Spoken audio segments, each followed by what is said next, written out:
Hey girls, Maria Menounos here, author of the Every Girl's Guide to Life. Want to know my best tips and secrets for organization, travel, weight loss, beauty, fashion, and everything else in between? Go to bing.com/Maria and pick up my new book, The Every Girl's Guide to Life. You're listening to the AFTERBUZZ TV network. Now the largest new media platform on the web and your #1 source for after-show entertainment. Very good, King Johnson. From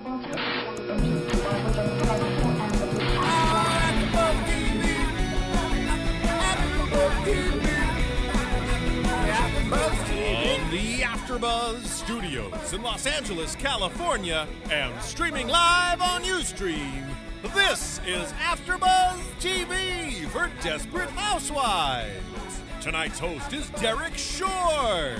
Joining Derrick will be AFTERBUZZ co-hosts Sara Stretton and Roxy Striar. We'll break down tonight's episode and get you all the latest Desperate Housewives news and gossip. If you'd like to buzz in on tonight's show, you can buzz us at 424-256-1729. That's 424-256-1729.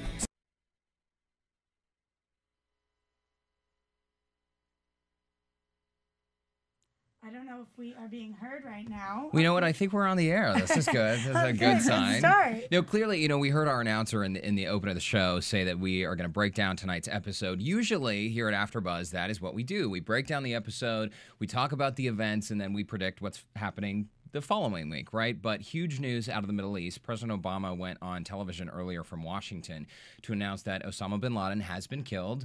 Clearly, this is enormous news. Desperate Housewives was preempted and delayed an hour here on the West Coast Pacific time. And so we did not have an opportunity to watch tonight's program. However, the good news is we have a very special guest tonight, Scott Genginker, who is the casting director of Desperate Housewives. And all of this news out of the Middle East just means that we have more time to talk with Scott. So next week when we come back, of course, we will give a recap of tonight's episode. The episode that's playing here on the screen is last week's episode, but it happens to be one of my favorite episodes. So I'm glad that we're replaying that tonight. Good. In the background. For your viewing enjoyment. So Scott, do we have Scott on the line? Is he with us? Let's bring him on. Scott, are you there?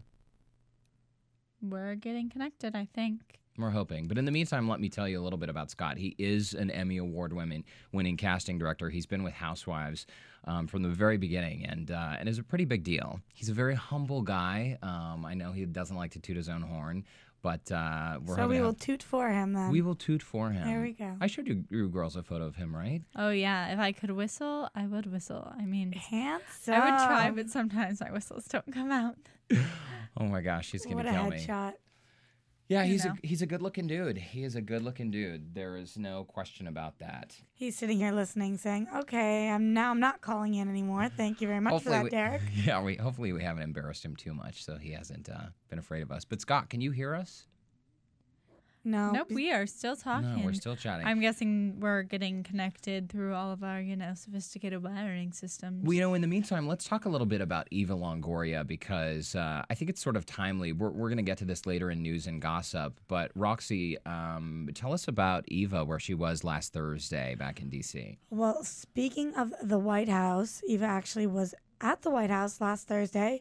I doubt that she knew that this was going to be going on later on and that more important or pressing events would take place, but she was actually fighting for immigration reform, which we will talk about later a little bit more. But it's interesting because you just never know what else is going to happen. One day you're at the White House, and as Obama talked about today, he had this planned a week ago, 2 weeks ago. That's what I was going to say. And he's probably sitting there thinking to himself, yeah, I'll deal with immigration in a little while. Leave me the hell alone right now. But instead, he smiles and nods, and he keeps going on with his life while Eva Longoria and a couple other celebrities are sitting there. America Ferrera and some high-profile from the Latino community.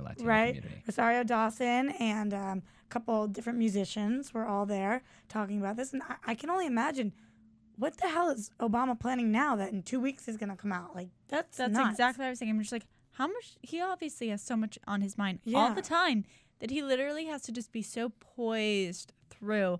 I mean, not only did he know about this for a week, he's had hints about this for months. And, like, as the president, that must be, like, so, like, in a way exciting to find someone that people have been searching for 10 years. I mean, and this whole time, he's just, like, kept his cool. Like, if it were me, I'd been like, oh, my gosh. Oh, my goodness. Do you think about it? Do you think he tells Michelle? Does he go home and say, listen, wifey, this is what's going on? Or does he not talk to anybody that's not in the cabinet? Who do you talk to?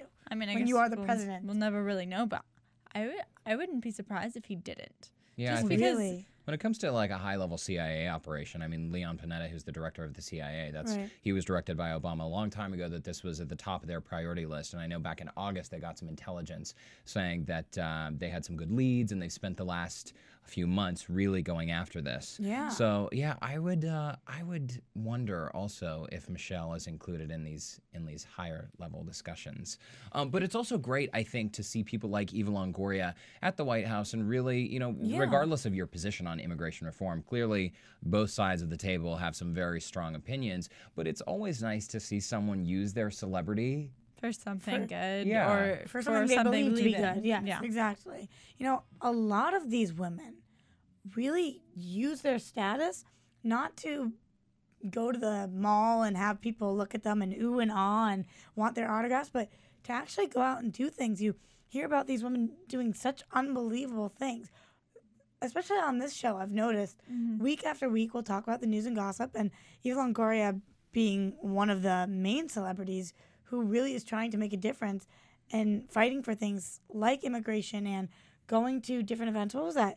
She went to some... She was in Miami over the weekend, too. Right. On Saturday, she was in Miami doing some does sort of charity event. She does things for children a lot, immigration a lot, school programs, I believe, Yeah. and she does her work while she's doing it. Yes. I noticed that while she was in Miami, she was doing different charity events, but she also has this new book that she had come out, her cookbook, and one day she's going to the store talking about the cookbook, and she makes the most of all her trips. She's in Miami, she tries to sell herself a little bit, and then she goes and uses her fame to do good things. It's awesome. Well, we've talked a lot about this in the past, how this show, Desperate Housewives, is a very smart show. Right. And it seems like there are a lot of current events and sort of social issues that the show deals with.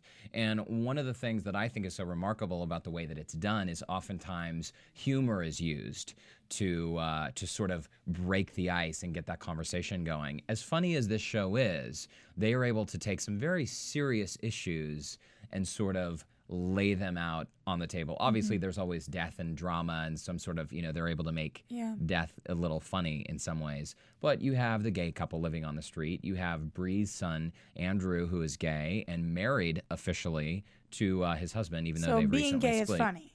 No, but what I'm saying Where are you is going with they have a way of, at a time when obviously like same-sex marriage is a very hot-button issue in many places in the U.S., the show is able to tackle these issues head on. I mean, they have talked about child molestation and cheating, infidelity and suicide, some really heavy issues.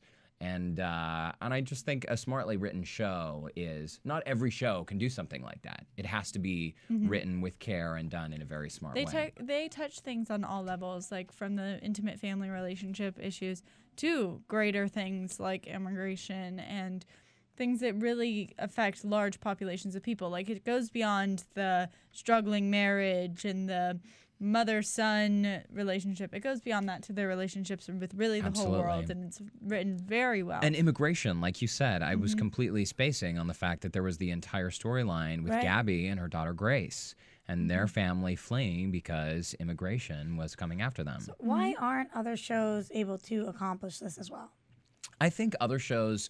I think each show really serves its purpose. Like if you're watching Celebrity Apprentice, clearly each of those celebrities are fighting for their cause, and the money is going to go to that cause after they win. But I'm sorry, Nene Leakes from Atlanta Housewives, that's ridiculous. I'm not going to listen much to her bit broad ideas about society and mankind. Yeah. Coming from her, it doesn't matter so much as the respectable Felicity or something like that, who I think actually might be invested. Right.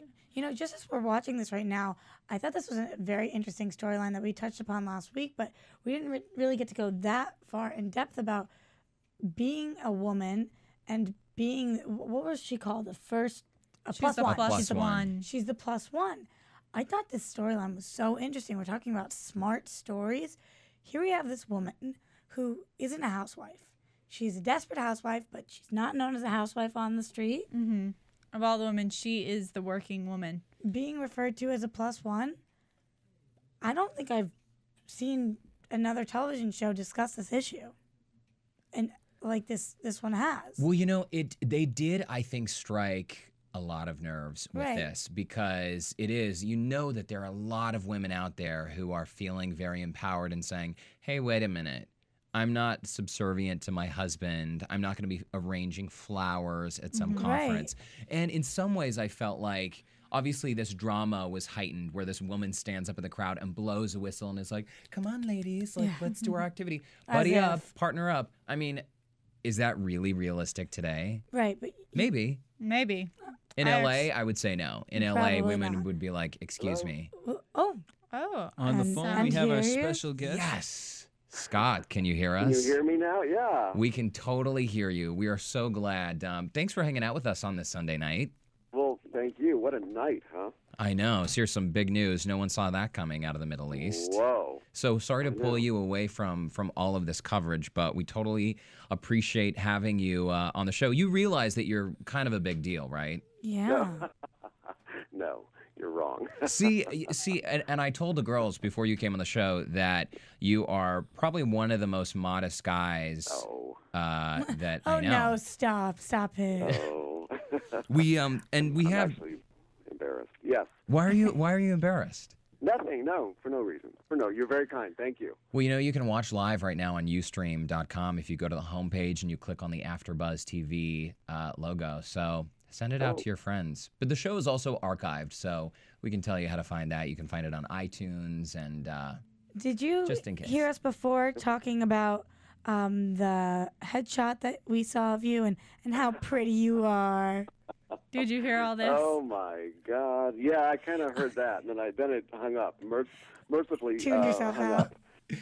Oh my gosh! Well, Scott, we didn't bring you on the show to embarrass you. And so we'll try to keep it professional. Moving on. I mean, you have been with Desperate Housewives from the very beginning, right? Yeah, since day one. And I know you won an Emmy back in 2005, right? After the first year, whatever year that was, I've lost track. But it was, after the first season. You're not new when it comes to casting, but were you prepared for the success of this show? And not just the success in the moment, but also the longevity, because it's really been sort of a staple of primetime TV for most of the last decade. I was completely unaware. I loved the script when I read it, and by page 3, when Mary Alice blew her head off, I knew it was something I wanted to work on. I just loved the pilot script, But you never know. You never know once you're done casting and when it airs and when it's directed and edited, and you never know how it's going to come out. And we were just hoping it would get picked up. And then I remember when it aired and it premiered as #1, I literally had to pull over in the car because I couldn't believe it. Wow. Oh, that's so exciting. That is awesome. None of us were, I think none of us were prepared for it. I don't think the writers were. I think the actors were. I think ABC did a great job of marketing the show prior to our airing, and I think we sort of created a lot of buzz and curiosity about the show. They did, I should say, not we. It completely shocked me, and I'm very grateful that 7 years later here I am. So it's a good thing. It's a very good thing because in television you never know. You never know. And you said you were on from the beginning, and that's just amazing. Did you help cast the original 5 Desperate Housewives, including Miss Eva Longoria? Oh yeah. That's so exciting. I mean, we were there. We host a bunch of super fans here, and we're a bit of super fans ourselves. I know I've been following the show for many years, and I'm in love with this woman. I know a lot of our listeners are. So it's just really exciting to have you here with us. Oh, thank you. You who provided us with these women. That is crazy. Well, I mean, they're obviously we've come to know and love these women. I feel like I know that every time I'm at an event and I see one of them, I feel like they should know me because I have this personal relationship. You know them so well. And then I usually drop Scott's name, and they're polite, and then get your hand. Who? What? Are you kidding? Wait. What? Well, actually, that's it. Do they recognize the role that you played in their fame? Oh my God! Do they send big gift baskets not. to you, Scott? I think they've done quite well on their own. You give actors opportunities, and they shine or they don't. And these people just completely, we had great writers. We have great writers. They gave them created great characters for them, and then started to write for. As you get to know people and they kind of settle into their roles, you start writing for their strengths and what interests you about them. And, it's funny because I recently was at a table read, and I was looking around the table. It was toward the end of the season, and I was thinking, my God, how our lives have changed in 7 years, and how their lives have certainly changed in 7 years. It's kind of incredible when you kind of sit back and kind of look at it. Well, you really are living the dream for a lot of people. I mean, obviously, people would kill to be involved in a show that has been, successful and sustained that success for so long. Before the show, Scott, we were discussing amongst ourselves about how, the process of casting a show like this. And Roxy, I think you had a great question about just sort of the process that Scott goes through. Right. I just wanted to know, before you actually cast somebody, what information are you given about what you need to be looking for? Is somebody hand you a script and you read about these characters? Are you given a description, or is it kind of a shot in the dark? What do you have to go off of? Well, it just depends on the role and kind of where we are in the season. We are given, usually a writer or a producer will call me first. Okay. And say, if it's a large role, if it's somebody, someone of significance, if it's a love interest, or if it's somebody who has a few episodes, like Paul Young's wife, and we just sort of sit down, or they call me and we talk. They talk about what they're looking for. They even throw out names of people that have come up in the writers' room, and we kind of go from there. So hopefully, in the best case, I'm actually called before any kind of outline or script comes out. Okay. As the season progresses, you get a little behind, because it's hard to come up with 23 scripts a year, especially in your 7th year. But ideally, it's nice to get a phone call and we talk about, just sort of the type that they're looking for.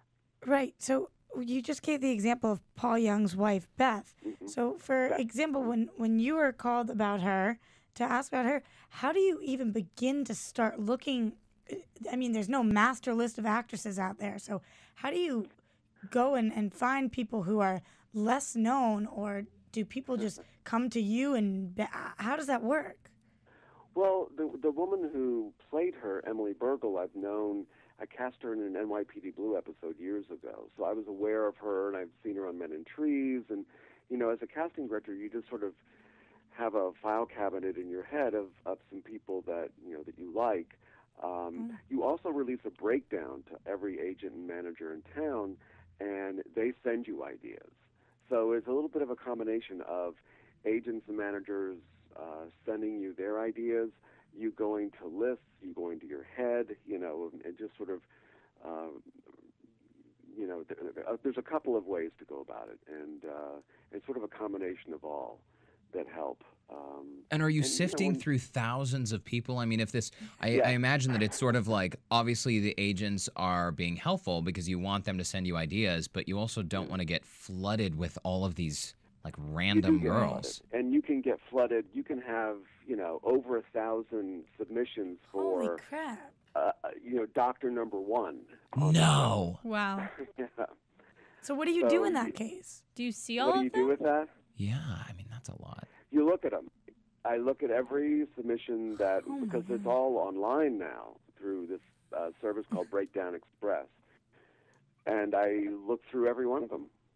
Wow, that's impressive. Oh my gosh, Scott. I feel like I'd end up, if I were you, I'd end up like giving up. I was like, oh, these 5 they're all right. Okay. No, pull out of a hat. You just never Something. know, but maybe I'm anal that way.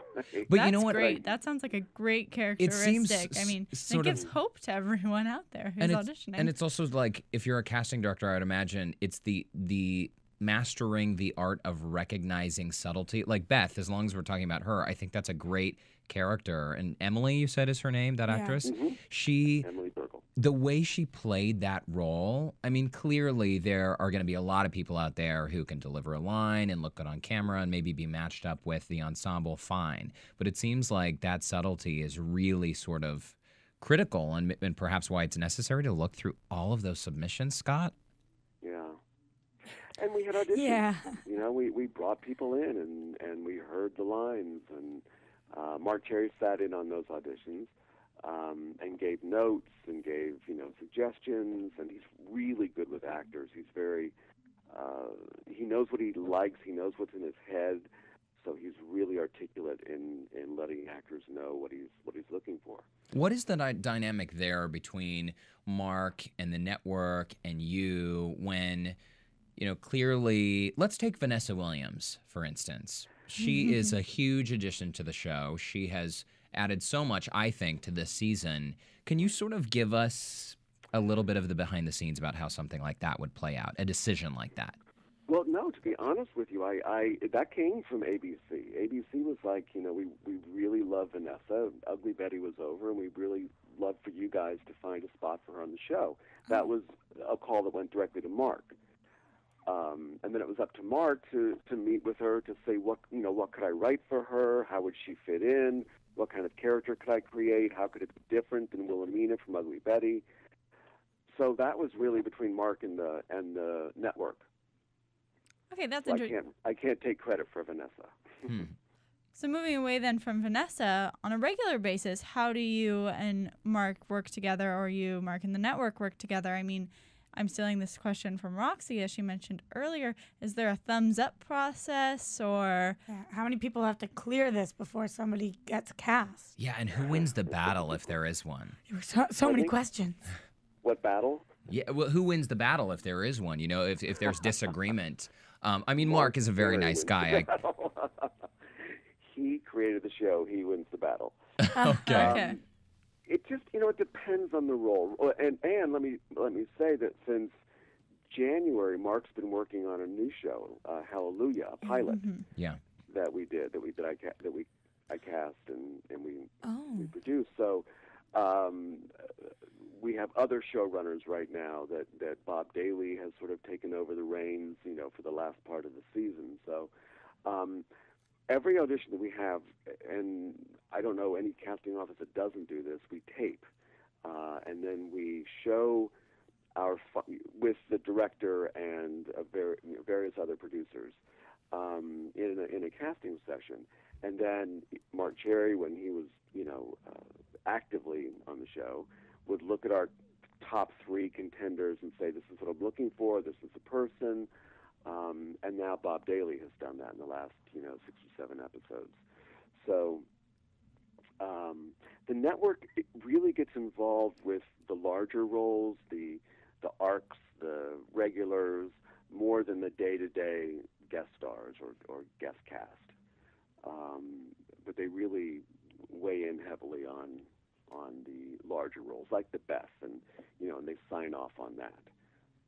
It just seems like an enormous job to me. I mean, the more you talk, Scott, I know obviously like you have a busy schedule. The more you speak though and tell us about the day-to-day, it really clicks. Like, this is kind of major, and especially because there are so many new characters coming in and out. One of the most beautiful things about this show, I think, is that each storyline is so multi-layered that, I mean, everything is tied into something else. It's rare that we see like an insular storyline or a character whose life and story isn't also completely interconnected with the existing characters on the show. So I would imagine casting that just is the most incredibly difficult dance.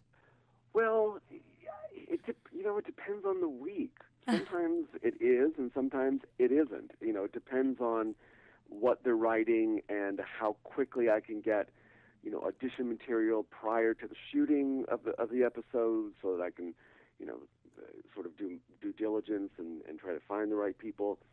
But one of the things about episodic television, because you're doing a new episode every 8 work days, and you're doing 23 episodes a season, is you have to work fast. And you don't have the luxury of, in September saying, well, mid-October we'll probably be looking for this kind of role, because it usually comes up pretty fast. And you kind of have to scramble sometimes. And, I've been doing this for about a little over 20 years, 22 years. You're not old enough to have done it that long, Scott. I started when I was like 5, I think. Yeah. In kindergarten. In the womb. No, but pardon me? In the womb. Still inside mom's belly. But no, I've been working in in television for that long, and I think you just get used to the pace, and by the time you're done with your 23 episodes, you just kind of pass out for a week. But so you have, there's a lot of hurrying up, and there's a lot of last minute stuff being done. But that's just the nature of somebody. Somebody always ends up in front of that camera. Somehow it always gets done. It has to, right? Yeah. Can you tell us, Scott, what the most difficult or most challenging character to cast was over the years? I mean, after all of these seasons of Desperate Housewives? Even any of the originals.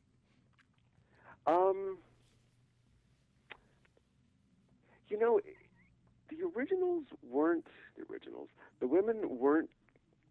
In hindsight, you go, oh, they weren't that hard. But yeah, it was that hard because, we went through a lot of people.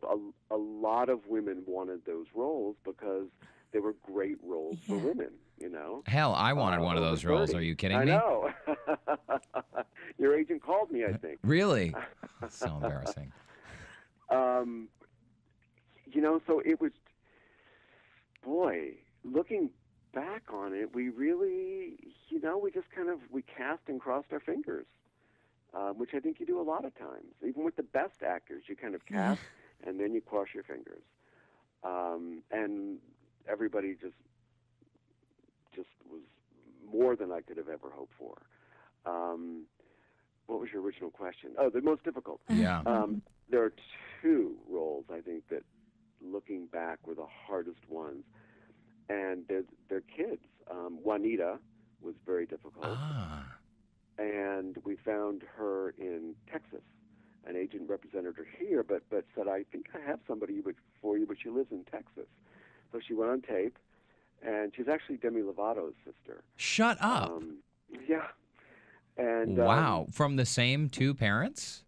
I don't believe so. I think it was the same mother, but I think they do have different last names, so I believe they're from 2 different fathers. Oh, I love that information. Yeah. That's fantastic. But she lived in Dallas, and so she put herself on tape, and then we flew her out for a callback. That was a hard role to find. And the twins, when in the 5-year leap between seasons, was it 4 and 5? The Scavo twins, because trying to find, you had to match kids that looked like those 2 little boys with the red hair. They had to be identical twins, and they had to be attractive, and they had to act. And that was really, really tough. There weren't a lot of people. I think we released a breakdown everywhere in the country. We're cutting off, I think. Am I correct in hearing that those twins that you found, the older ones that you guys cast, actually go to school at USC, which is where Sara and I both attend school, and I heard that they were cast, that they were, who was the one who went to high school or even college with them? Was it Jen Rouleau that was telling us about this? Well, anyway, that they were walking on the street, and somebody from Desperate Housewives was driving around and saw them, and one of them happened to be an actor and was like, listen, you guys would be perfect for this if you can act. Can we audition you? And then they got the role, is what I heard. That was incorrect. Oh, totally incorrect. I felt like that was a total rumor. Do you remember that? Wasn't right. Somebody... Tell us the real story, Scott. Yes. That was a real story. Charlie an agent, but had an agent, and was submitted for the role by his agent. Max, his brother, and I auditioned him. And Max, his brother, was living in Washington, D.C. I think he was interning or something during the summer. And he really hadn't acted as much. Charlie was kind of really pursuing an acting career. And Max flew out for the callback, and we read them a couple of times, and they got the role. But that was the hardest one, because we just didn't have a lot of people to choose from, a lot of sets of twins to choose from. And I thought that they were, a pretty good match for the little boys, the Kinsmans that played the boys when they were young. Yeah, and they've turned out to be great. Yeah. Oh, thanks. But that was tough. That was really tough. And it's always hard to find good-looking men in their 40s, I think. For like arcs and guest stars and stuff like that.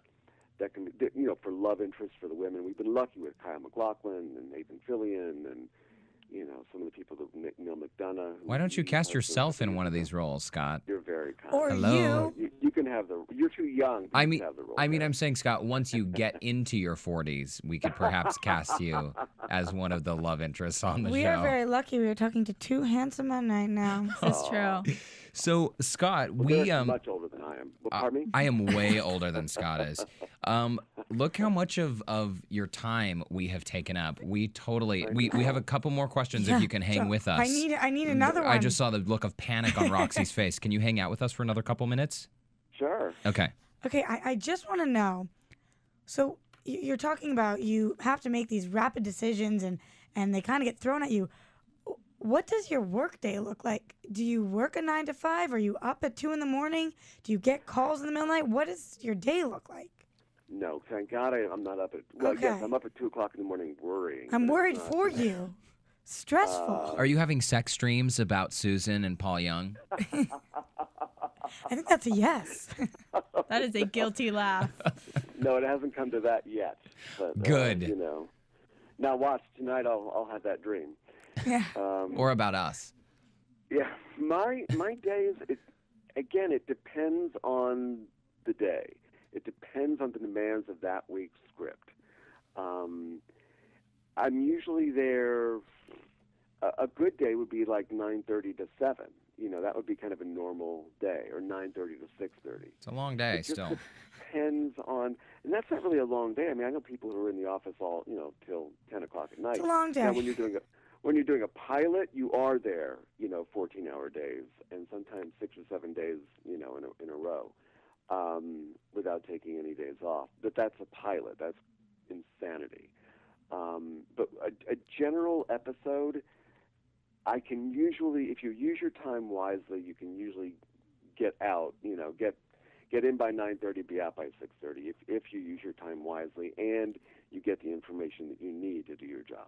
And Scott, when you say 6 or 7 days, you're having like these 14-hour days. If let's say you're to go back to when you were casting Housewives, what does that mean in terms of, are you spending weeks doing this? Is this a several month process? How much time are we looking at?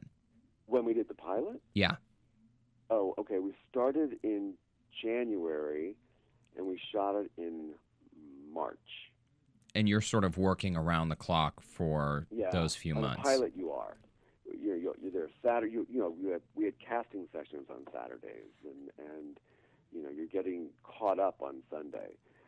It's a feeding frenzy. Pilots are feeding frenzies. They're crazy, crazy times because you see a lot of actors.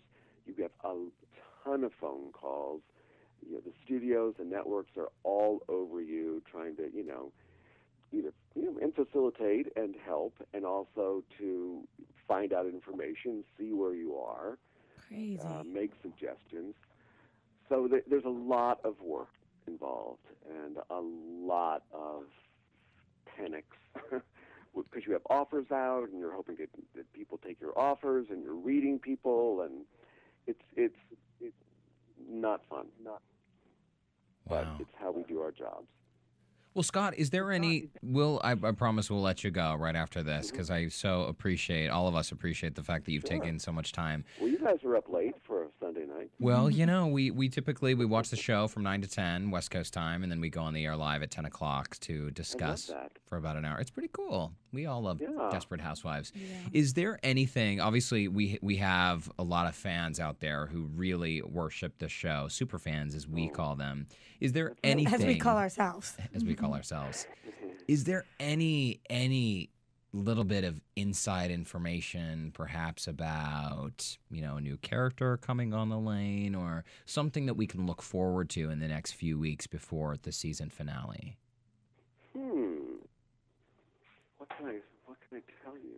Without getting busted by ABC. I know. We just want a little bit of some crumbs, or for the next season, if you guys have started with that process or anything like that.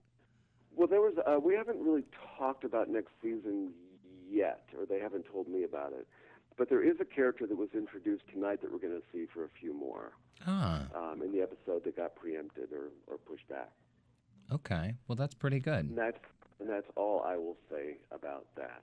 And does the fans' response to a new character like this sort of drive the direction of where that character's storyline goes? You know, I don't know if it's the fans. I think it's more sort of the network and the producers feeling about how they perceive the storyline and, you know, working and the actor working in that storyline. I think it comes more from their perspective. We're always curious about that sort of thing because we, as like watchers, we're always like, we love this person, we want to see them on for forever, or we say the opposite once in a while because they're mean or whatnot, and so we always want to know if anyone listens to us.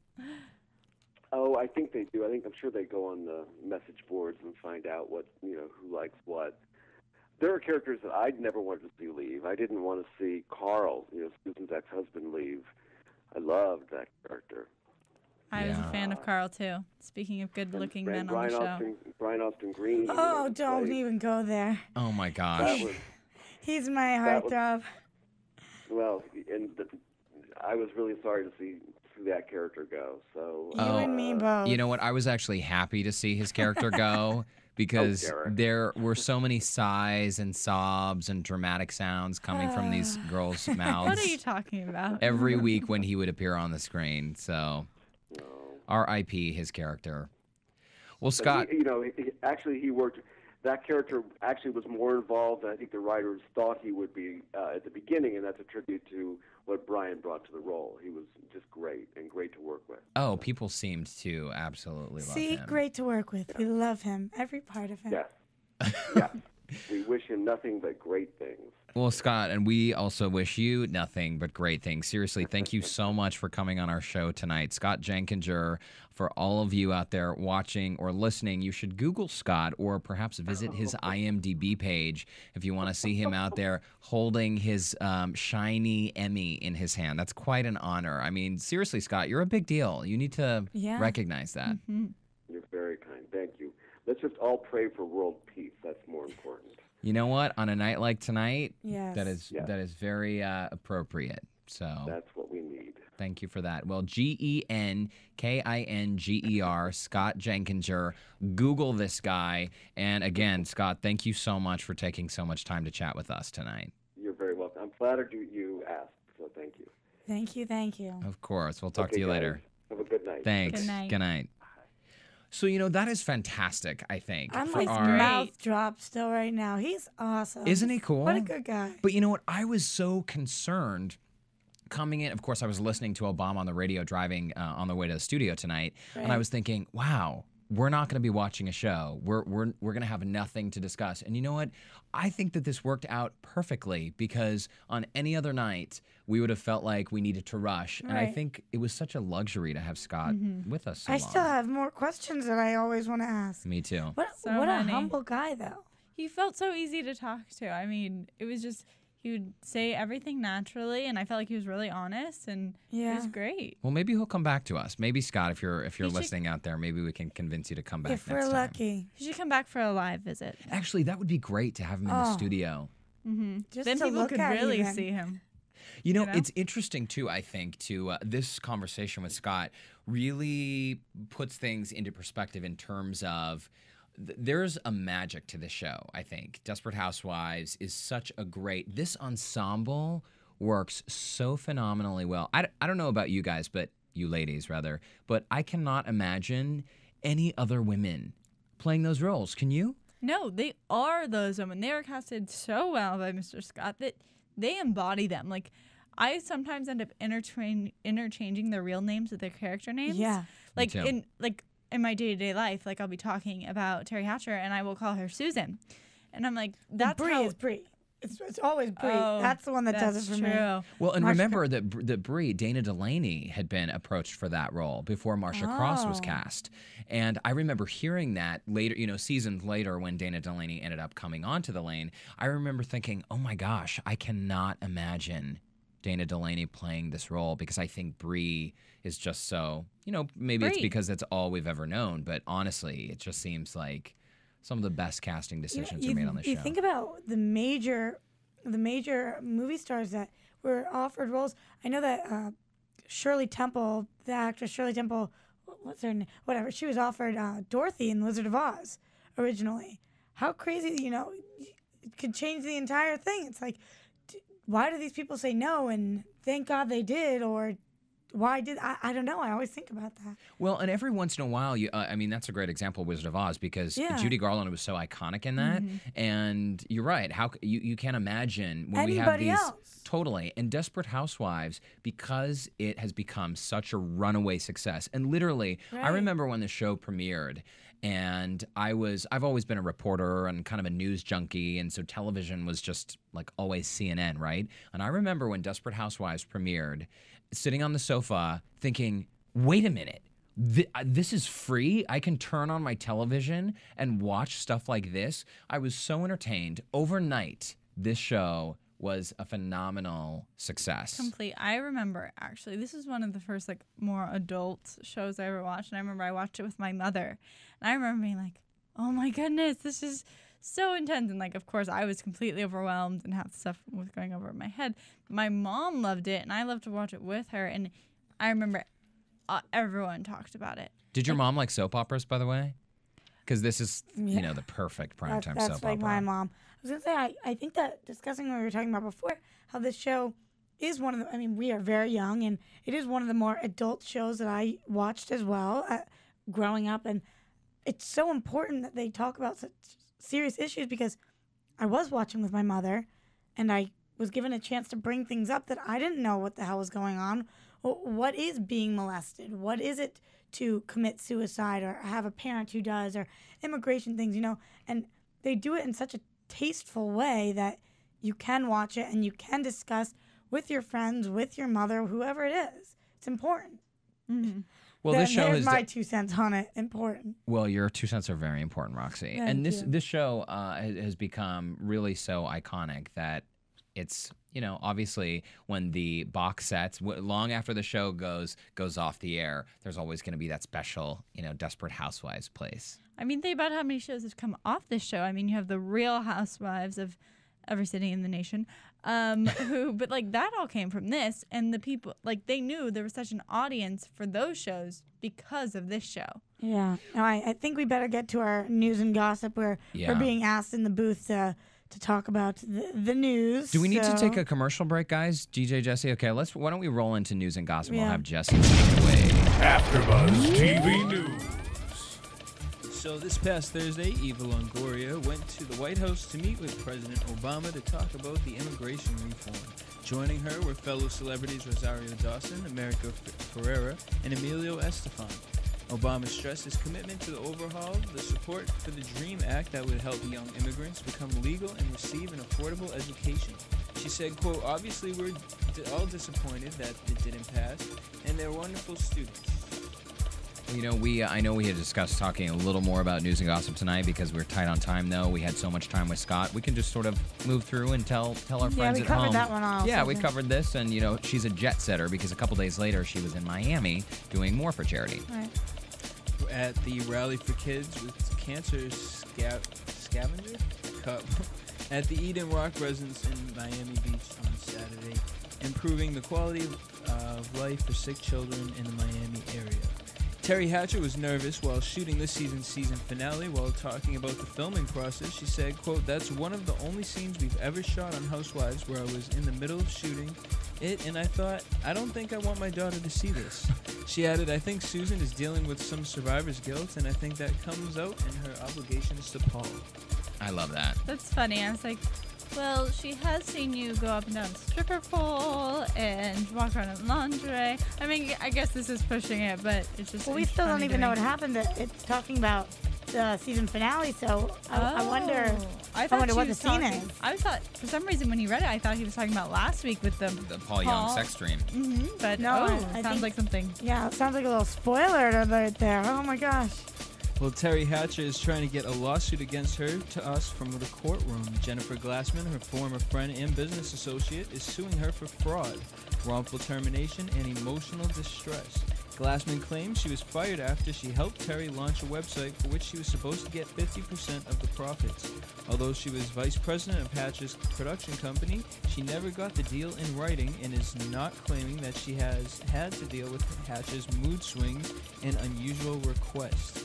Hatcher says, however, that the documents haven't been delivered to her legal team in a timely manner, and that should be grounds for dismissal. So rather than not claiming, it is now claiming. That is my mistake. I'm sorry about that. But I just think that, once again, we see this all the time. People suing celebrities. What is this woman suing for? Because she wants money? And saying she had to put up with Terry Hatcher's mood swings. Sorry, what does it say? That she, on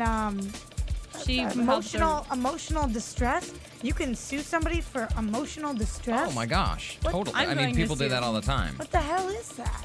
You know, saying that you can't put up with some celebrity's craziness. It sounds kind of childish to me because I don't think Terry Hatcher has the biggest mood swings of them all, and just sounds like money and greed. Oh, okay. Well, she may not have emotional distress, but Terry Hatcher is suffering from a disorder called frozen shoulder. Yes, she is. As she reported to Extra, frozen shoulder is a real condition in which women get. It's basically left me pretty much not functioning with my left arm. I can't hook a bra anymore. This disease is medically referred to as adhesive capsulitis, and it's been known to cause stiffness and chronic pain in the shoulder area and can greatly restrict movement. She has had to resort to taking cortisone injections in order to control the pain. She went on to say, "I'm not asking for sympathy or anything, it could be much worse, but when you take away something like being able to pick up a bag, I really can't wait till it's gone so I can just exercise like crazy again." You know what? Sort of miss it. I have been wondering if I actually have the same thing because I haven't been able to hook my bra strap either. Do you know how help with that? Yeah, actually, maybe you girls could show me after the show. You know what? I thought this was so. I couldn't help but laugh during this. When I started researching news and gossip for this week, I thought this was a joke. Like she's giving you the cold shoulder, but the disease is frozen shoulder. I thought that was so freaking funny. Then I started seeing it recurring. I was like, oh, you're not making a joke. She really has this disease. Poor thing. She's really suffering from this. Sucks. Frozen shoulder. I hope it gets better soon. Could be worse, but definitely could be better.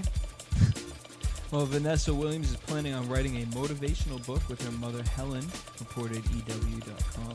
They have yet to release any more information on the book other than it should be hitting the shelves sometime this fall. I love that. So many books. And I'm a huge fan of Vanessa Williams. I was brokenhearted when Ugly Betty was canceled because she was so phenomenal on that. Yeah. But I think her addition to the lane has been thumbs up all around. Thumbs up.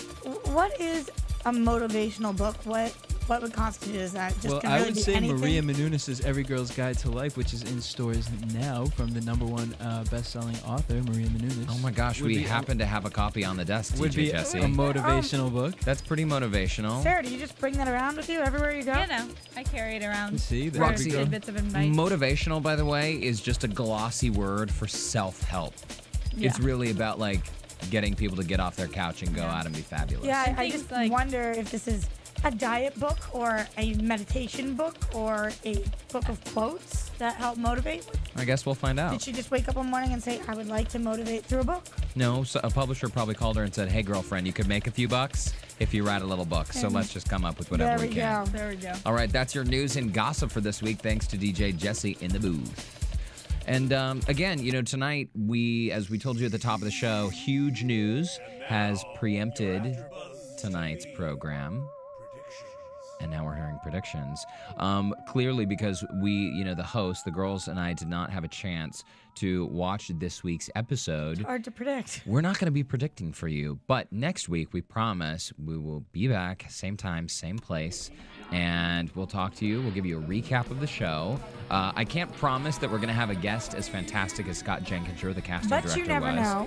But you never know. Who knows? Maybe Eva Longoria. If you're out there, Eva, give us a call next week when we're on the air. You can watch us live on Ustream.com. Or maybe you'll bump into Mark Cherry again. You have a tendency to do that. You know what? I do.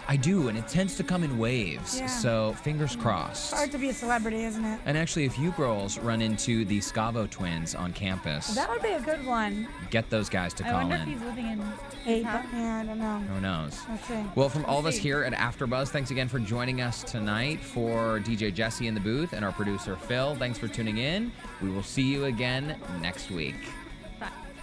From producers Kevin Undergaro and Phil Svitek, engineer DJ Jesse Janity, and the entire AfterBuzz TV staff, we would like to thank you for listening to the AfterBuzz TV network. If you have questions or comments, be sure to buzz us at info@AfterBuzzTV.com. And you can find us on Facebook or follow us on Twitter by searching for AfterBuzz TV. Buzz you later. The views expressed herein are those of the hosts only and do not necessarily reflect the views of AfterBuzz TV or its owners or principals.